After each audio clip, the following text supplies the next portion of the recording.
table. Yeah. You know, wanting to tattoo for loser on my forehead and everything I've ever failed at. Like, Oh, geez, yeah. Yeah. okay, well, And then that moment. yeah, then one good and another. Like, okay, what am I gonna do? So today was an Orinda. Hi. So let's talk about that. She's going to be Mrs. Claus.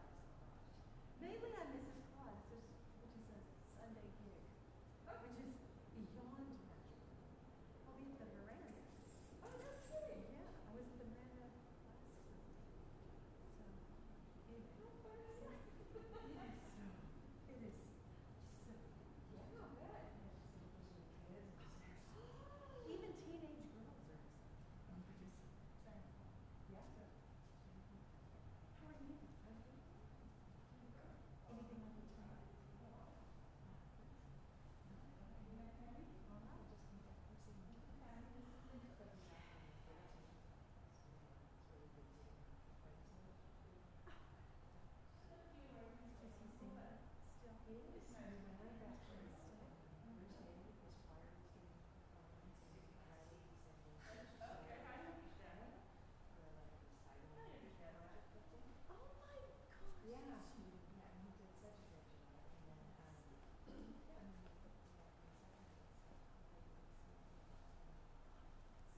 Was it in that chapel? It would, no, it was supposed to be, Okay. but some other thing was going on in the bar or whatever, was going to make too much noise, so it was in there. Oh, she looks beautiful.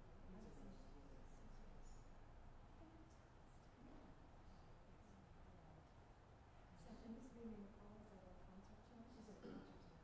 She has her driver's license. So we'll see what Now, is she co-directing something? She was going to, but then she decided I'm too busy. Okay. And so she did Beauty and the Beast in the fall, and then that group is going to start again next week.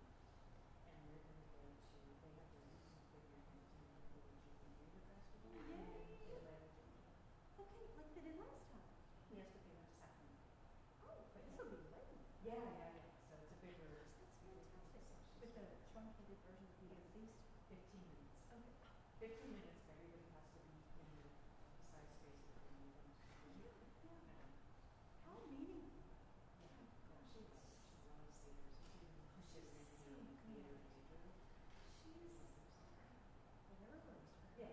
It seems like such a supportive group that was busy in this. It really is.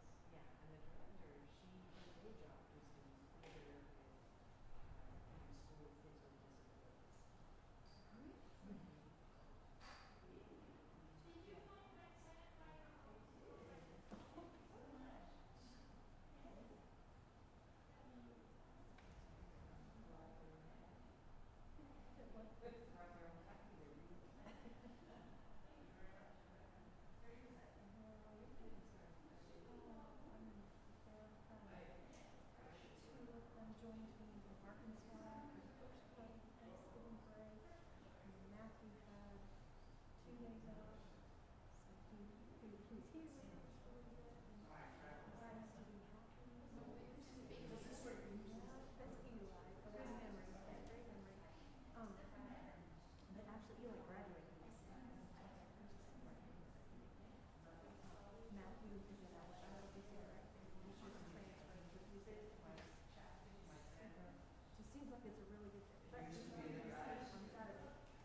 comes back. Sent to his lab.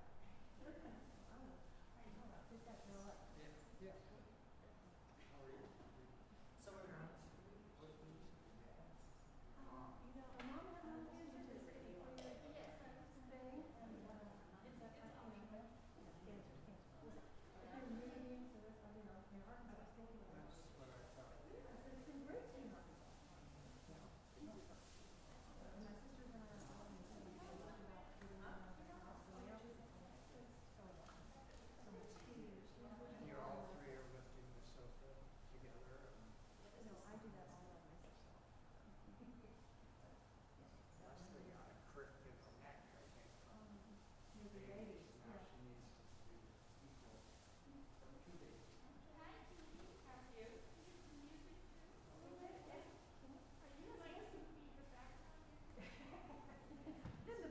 Then the bunny hot. Yeah. Lunch away or dine away. It's just I've been on a lot of sensors.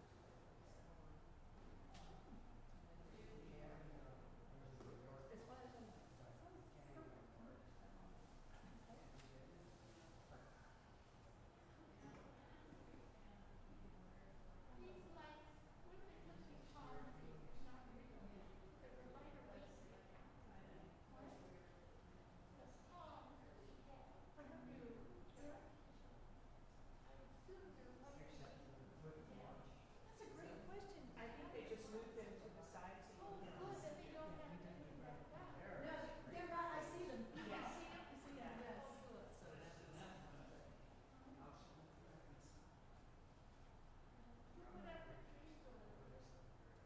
Lonnie, Isaac, Roger, Craig. I can't remember who else was here.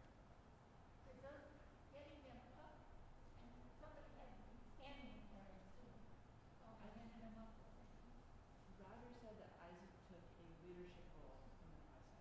Oh, that's excellent. He's got That his, is the correct he's got his answer. height, which is an Yeah. advantage. Yeah. So I'm not sure there's much we can, but I think, you know, it always takes a while for, I'm like, oh, it's not even 7 years. Oh, alrighty. It's 6:59. Oh, there you go. We've got plenty of time. You can't be here for the community church. What is We that? always show up at the last 30 seconds. Or maybe 15 minutes after the official Yeah, start. I have a short story about arriving 15 minutes early. We intercepted a family who we didn't know very well from the community, and they became great members of this church because we were 15 minutes late. We have them meeting them. Well, so, you may be at home watching, so we welcome you. Exactly. Hello. Yeah.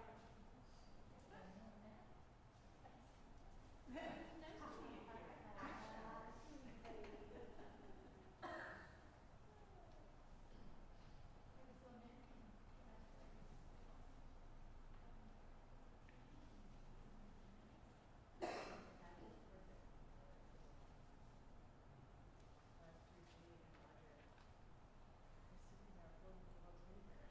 Oh, were they? And one of them was Roger's teddy bear from when he was a tiny little. So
Let there be sound. Welcome to this evening. We're so delighted to have you here, and perhaps anybody who's watching, and anyone who may stroll in the next few minutes. We're going to be listening to Leslie Darwin O'Brien reading The Velveteen Rabbit, which is becoming one of our traditions. And we're very glad to have Judy McCall here as our musician, and she's going to play a few pieces that are in our hymnal. So she will let us know what they are so we can sing along. Or, if you prefer, you can simply listen. So glad to have you here. So in the red hymnal, 227, it's the friendly beasts. I figured it's appropriate with the rabbit hymnal. Yes. Thank you.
that verse of "Be near me, Lord Jesus, I ask thee to stay." Such tenderness in that verse. And here is a tender story. It's a children's story, but it's for children of all ages, I think. The Velveteen Rabbit. Original text by Marjorie Williams. And the original art is by William Nicholson. And for those of you who would like and who feel comfortable being closer to other humans, feel free to come forward. If you don't want to, I understand that too.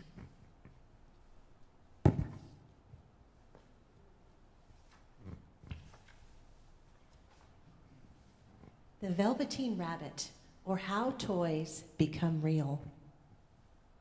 By Marjorie Williams.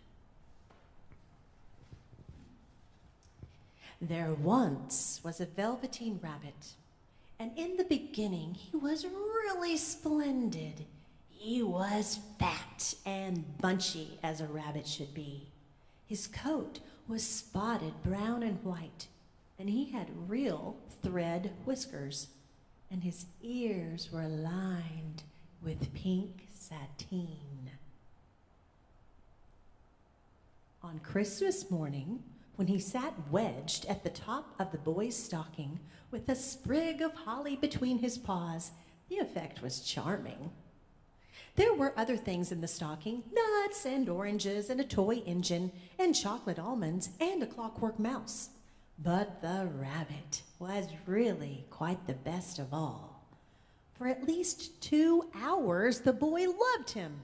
And then aunts and uncles came to dinner, and there was a great rustling of tissue paper and unwrapping of parcels. And in the excitement of looking at all the new presents, the Velveteen Rabbit was forgotten. See, Christmas morning in his stocking, in boy's stocking. For a long time, he lived in the toy cupboard on the nursery floor, and no one thought very much about him. He was naturally shy, and being only made of velveteen, some of the more expensive toys quite snubbed him. The mechanical toys were very superior and looked down upon everyone else. They were full of modern ideas and pretended they were real. The model boat, who had lived through 2 seasons and lost most of his paint, caught the tone from them and never missed an opportunity of referring to his rigging in technical terms. The rabbit could not claim to be a model of anything, for he didn't know that real rabbits existed. He thought they were all stuffed with sawdust like himself, and he understood that sawdust was quite out of date and should never be mentioned in modern circles. Even Timothy, the jointed wooden lion, who was made by the disabled soldiers and should have had broader views, put on airs and pretended he was connected to the government.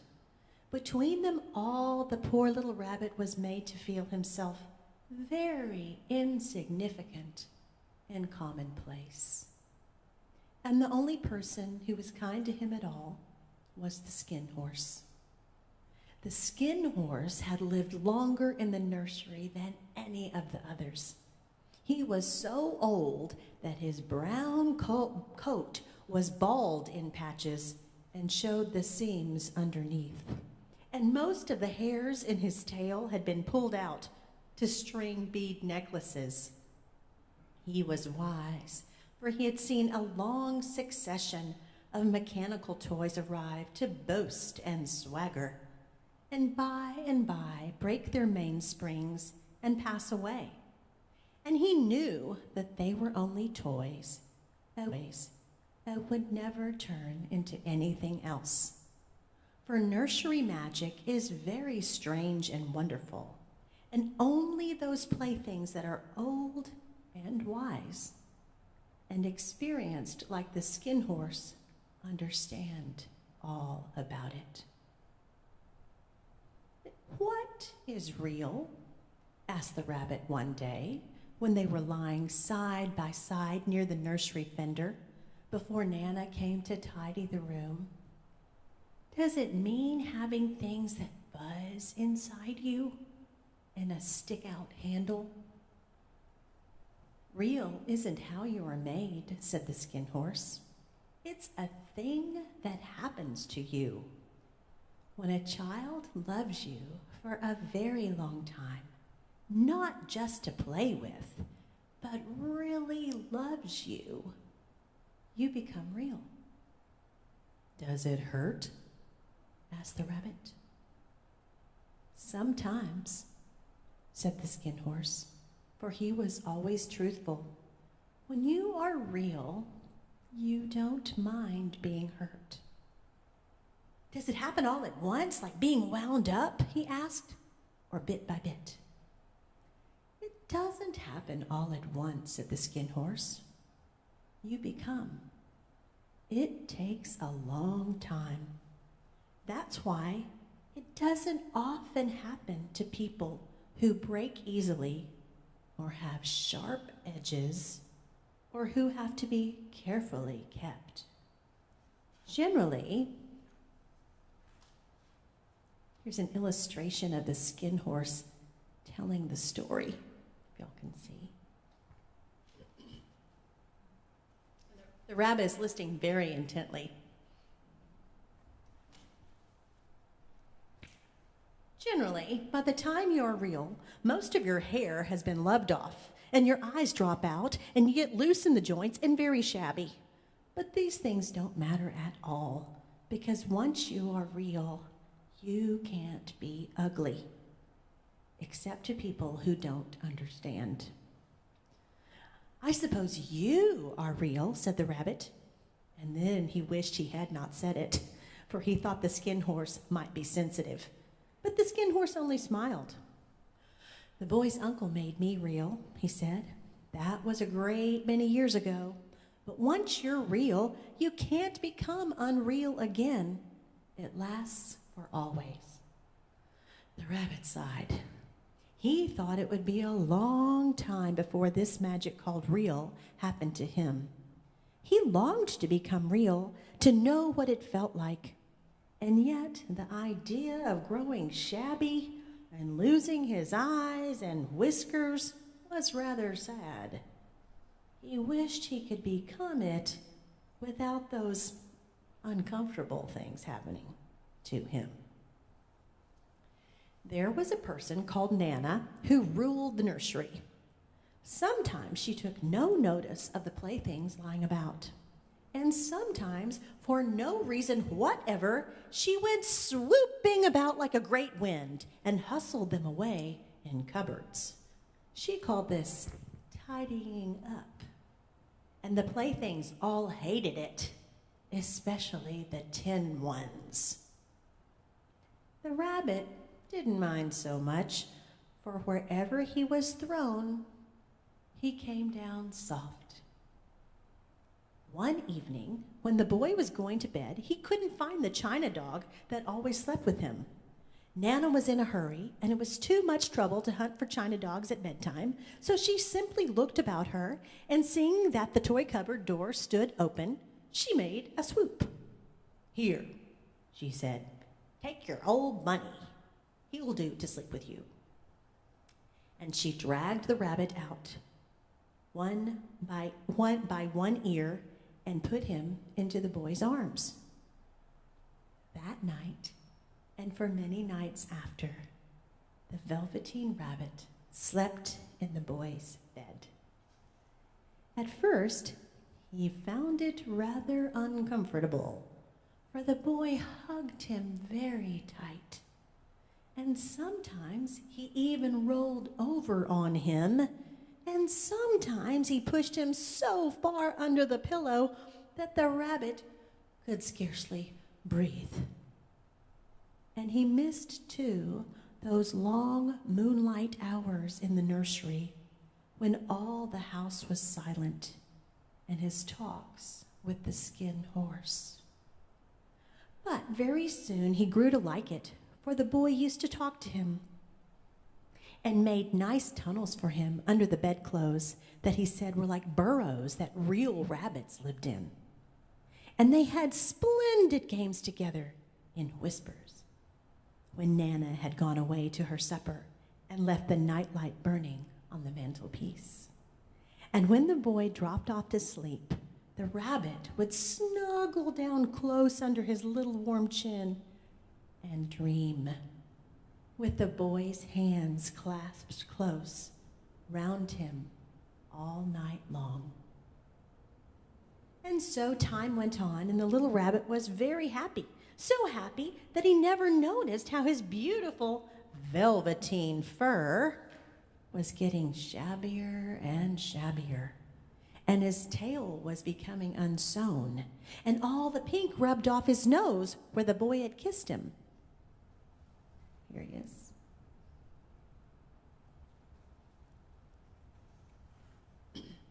Spring came, and they had long days in the garden, for wherever the boy went, Rabbit went too. He had rides in the wheelbarrow and picnics on the grass and lovely fairy huts built for him under the raspberry canes behind the flower border. And once, when the boy was called away suddenly to go out to tea, the rabbit was left out on the lawn until long after dusk, and Nana had to come and look for him with the candle because the boy couldn't go to sleep unless he was there.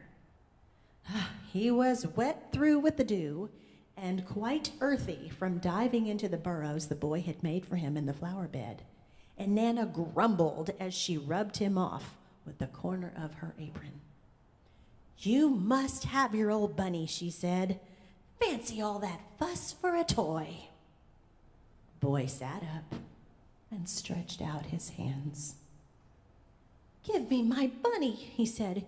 "You mustn't say that. He isn't a toy. He's real." When the little rabbit heard that, he was happy, for he knew that what the skin horse had said was true at last.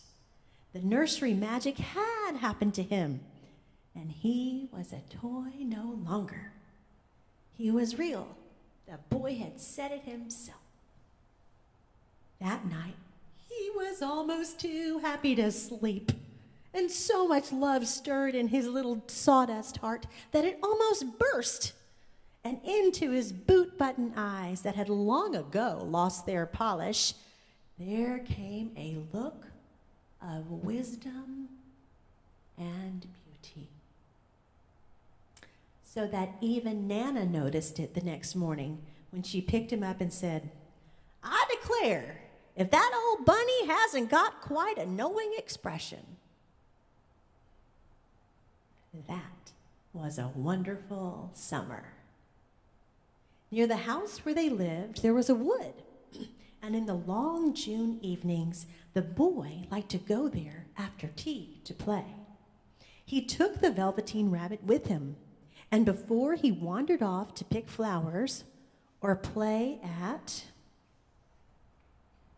brigands among the trees, he always made the rabbit a little nest somewhere among the bracken, where he would be quite cozy, for he was a kind-hearted little boy, and he liked for Bunny to be comfortable.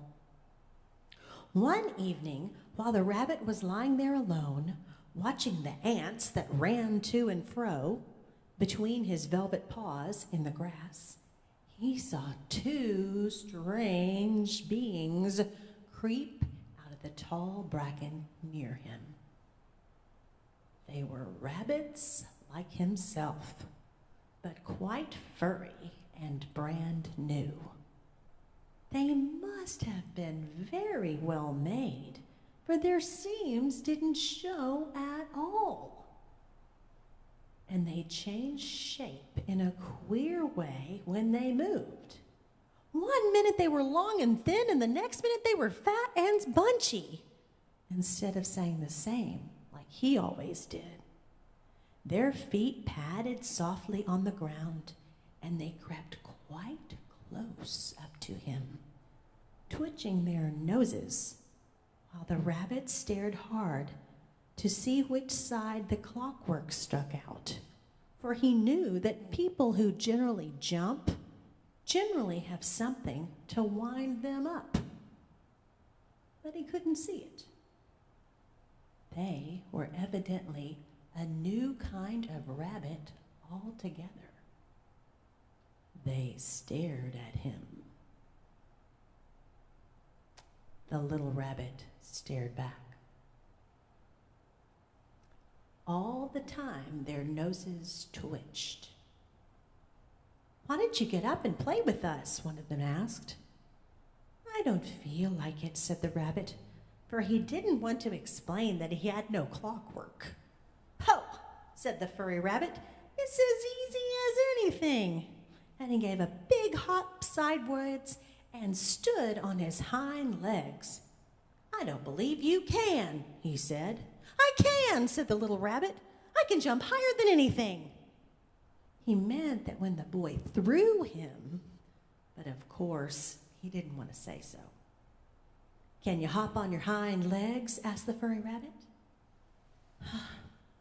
That was a dreadful question, for the Velveteen Rabbit had no hind legs at all. The back of him was made all in one piece, like a pincushion. He sat still in the bracken and hoped that the other rabbits wouldn't notice. "I don't want to," he said again. But the wild rabbits have very sharp eyes, and this one stretched out his neck and looked. "He hasn't got any hind legs," he called out. "Fancy, a rabbit without any hind legs!" And he began to laugh. "I have," cried the little rabbit. "I've got hind legs. I'm just sitting on them." "Then stretch them out and show me, like this," said the wild rabbit. And he began to whirl around and dance till the little rabbit got quite dizzy. "I don't like dancing. I'd rather be still." But all the while, he was longing to dance, for a funny, new tickly feeling ran through him, and he felt he would give anything in the world to jump about like these rabbits did. The strange rabbit stopped dancing and came quite close. He came so close this time that his long whiskers brushed the Velveteen Rabbit's ear, and then he wrinkled his nose suddenly and flattened his ears and jumped backwards. "He doesn't smell right," he exclaimed. "He isn't a rabbit at all. He isn't real." "I am real," said the little rabbit. "I am real. The boy said so." And he nearly began to cry. Just then, there was a sound of footsteps, and the boy ran past near them. And with a stamp of feet and a flash of white tails, the two strange rabbits disappeared. "Come back and play with me," called the little rabbit. "Oh, do come back. I know I'm real." But there was no answer. Only the little ants ran to and fro, and the bracken swayed gently where the two strangers had passed. The Velveteen Rabbit was all alone. "Oh dear," he thought. "Why did they run away like that? Why couldn't they stop and talk to me?" For a long time, he lay very still, watching the bracken and hoping they would come back. But they never returned, and presently the sun sank lower and the little white moths fluttered out, and the boy came and carried him home. Weeks passed, and the little rabbit grew very old and shabby, but the boy loved him just as much. He loved him so hard that he loved all his whiskers off, and the pink lining to his ears turned gray, and his brown spots faded. He even began to lose his shape, and he scarcely looked like a rabbit anymore, except to the boy. To him, he was always beautiful, and that was all the little rabbit cared about. He didn't mind how he looked to other people because the nursery magic had made him real. And when you are real, shabbiness doesn't matter. And then one day, the boy was ill. His face grew very flushed, and he talked in his sleep, and his little body was so hot that it burned the rabbit when he held him close. Strange people came and went in the nursery, and a light burned all night. And through it all, the little Velveteen Rabbit lay there, hidden from sight under the bedclothes, and he never stirred. For he was afraid that if they found him, someone might take him away. And he knew that the boy needed him. It was a long, weary time, for the boy was too ill to play, and the little rabbit found it rather dull, with nothing to do all day long. But he snuggled down patiently and looked forward to the time when the boy should be well again, and they would go out in the garden amongst the flowers and the butterflies and play splendid games in the raspberry thicket like they used to. All sorts of delightful things he planned. And while the boy lay half asleep, he crept up close to the pillow and whispered them in his ear. And presently the fever turned, and the boy got better. He was able to sit up in bed and look at picture books, while the little rabbit cuddled close to his side. And one day, they let him get up and get dressed. It was a bright, sunny morning, and the windows stood wide open. They had carried the boy out onto the balcony, wrapped in a shawl, and the little rabbit lay tangled up among the bedclothes, thinking. The boy was going to the seaside tomorrow. Everything was arranged, and now it only remained to carry out the doctor's orders. They talked about it all while the little rabbit lay under the bedclothes with just his head peeping out, and listened. The room was disinfected, and all the books and toys that the boy had played with in bed must be burnt. Hooray, thought the little rabbit. Tomorrow we shall go to the seaside. Here's where he's listening to what they're planning.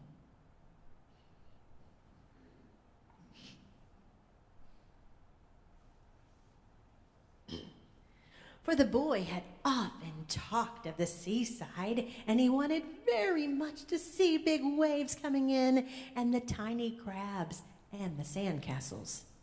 Just then, Nana caught sight of him. "How about this old bunny?" she asked.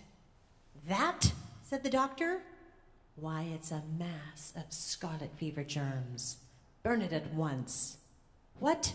Nonsense. Get him a new one. He mustn't have that any more." And so the little rabbit was put into a sack with the old picture books and a lot of rubbish and carried out to the end of the garden behind the fowl house. That was a fine place to make a bonfire, only the gardener was too busy just then to attend to it. He had the potatoes to dig and the green peas to gather, but next morning he promised to come quite early and burn the whole lot. That night, the boy slept in a different bedroom, and he had a new bunny to sleep with him. It was a splendid bunny, all white plush with real glass eyes, but the boy was too excited to care very much about it. For tomorrow he was going to the seaside, and that in itself was such a wonderful thing that he could think of nothing else.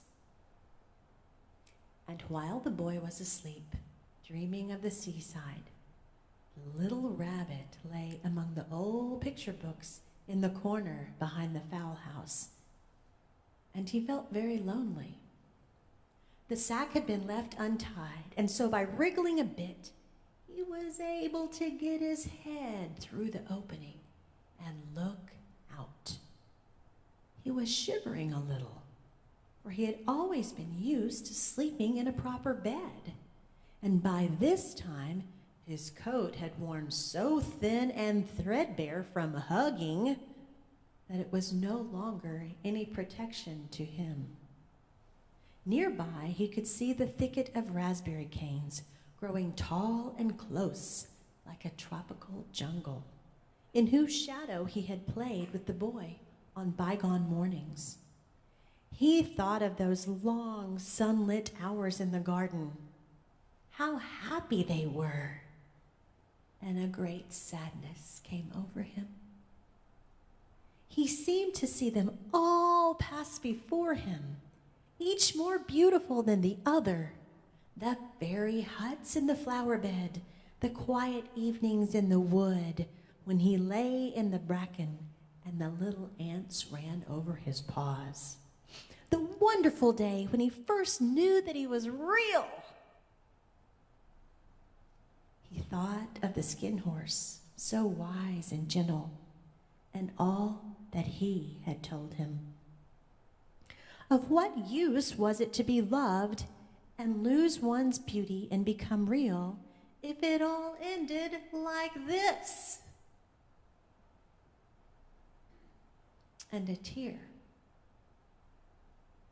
a real tear, trickled down his little shabby velvet nose and fell to the ground. And then a strange thing happened. For where the tear had fallen, a flower grew out of the ground, a mysterious flower, not at all like any that grew in the garden. It had slender green leaves the color of emeralds, and in the center of the leaves, a blossom like a golden cup. It was so beautiful that the little rabbit forgot to cry.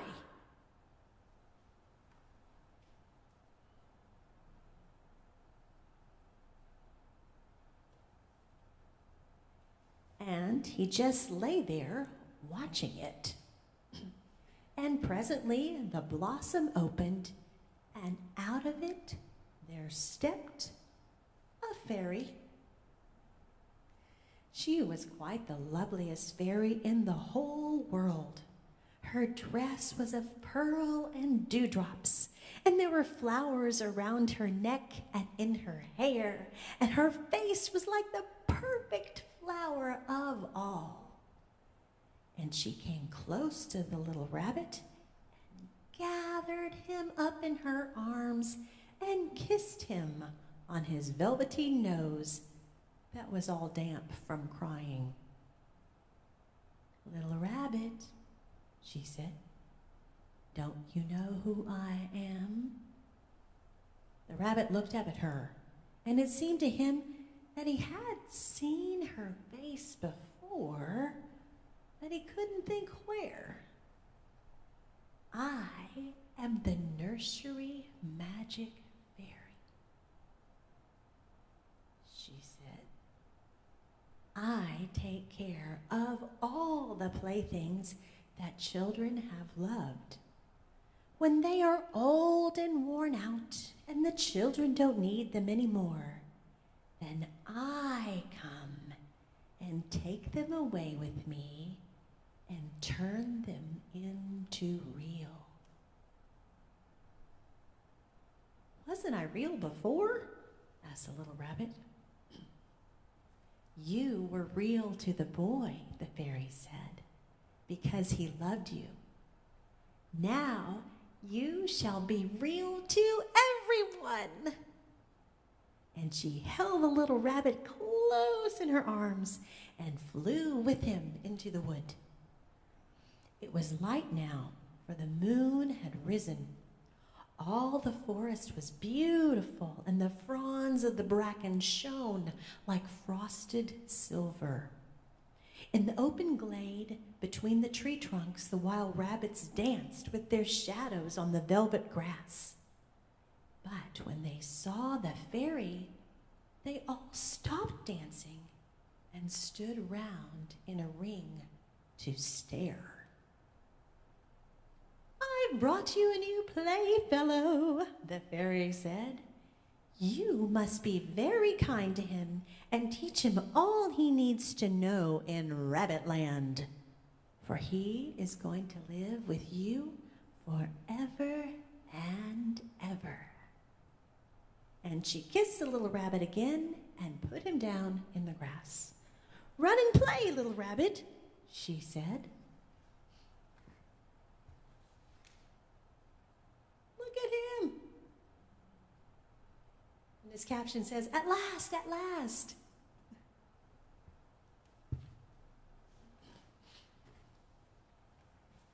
But the little rabbit sat quite still for a moment and never moved. For when he saw all the wild rabbits dancing around him, he suddenly remembered about his hind legs. And he didn't want them to see that he was made all in one piece. He did not know. He did not know that when the fairy kissed him that last time, she had changed him altogether. And he might have sat there a long time, too shy to move, if just then something hadn't tickled his nose. And before he thought what he was doing, he lifted his hind toe to scratch it. And he found that he actually had hind legs. Instead of dingy velveteen, he had brown fur, soft and shiny. His ears twitched by themselves, and his whiskers were so long that they brushed the grass. He gave one leap, and the joy of using those hind legs was so great that he went springing about the turf on them, jumping sideways and whirling round as the others did. And he grew so excited that when at last he did stop to look at the fairy, she had gone. He was a real rabbit at last, at home with the other rabbits. Autumn passed and winter, and in the spring, when the days grew warm and sunny, the boy went out to play in the wood behind the house. And while he was playing, 2 rabbits crept out from the bracken and peeped at him. One of them was brown all over, but the other had a strange marking under its fur, as though long ago he had been spotted, and the spots still showed through. And about his soft little nose and his round black eyes, there was something familiar, so that the boy thought to himself, "Wow, he looks just like my old bunny that I lost when I had scarlet fever." But he never knew that it really was his own bunny, come back to look at the child who had first helped him to become real.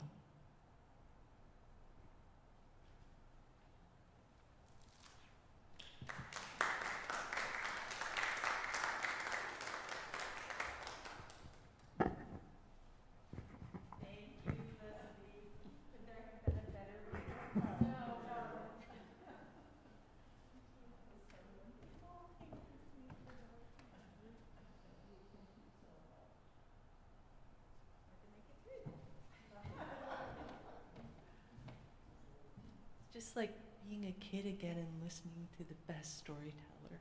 Thank you so much. We are a select and privileged group. So we will conclude the evening with a little bit more music. Thank you, Judy.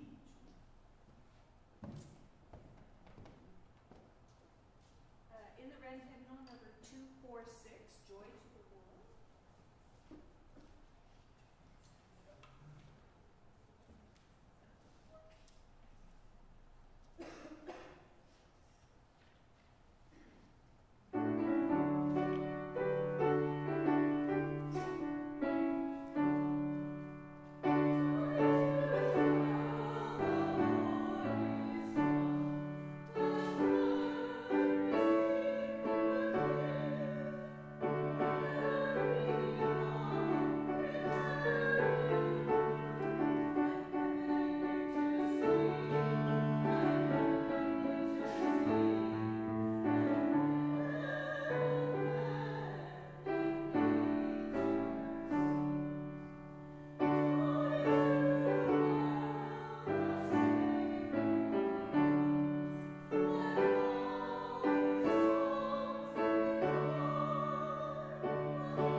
Go tell it on the mountain. All right.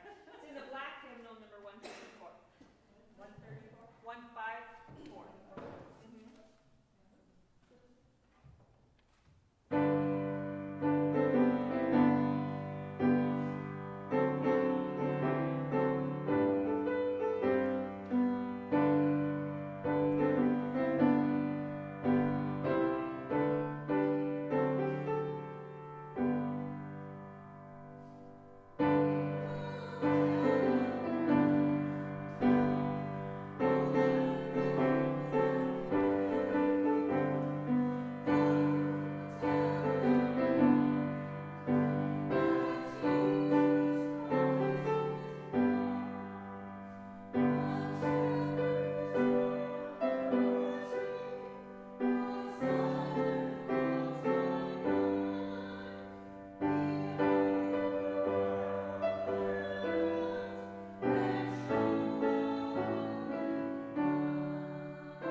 I have a really old Honda that has a little battery and a key, and the other night I went looking for a cable, you know, charger cable, and I was at CVS and I couldn't lock my car. But nobody messes with a 15-year-old Honda. You know, that's the advantage, right? Pardon? That's the advantage. Yeah, yeah.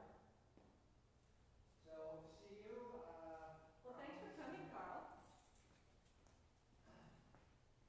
you're safe. We do have a groundskeeper now, literally. Not really, but we have Lucina and Lucas go around and lock things up.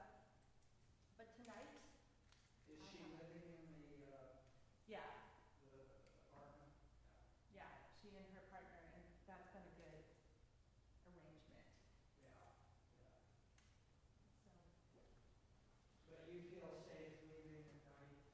yeah, I do, and I won't be here very long at all, so it's all good. Say hi to Leslie. I will, she's still in the room. Well, the next time you talk to her, please give love and greetings.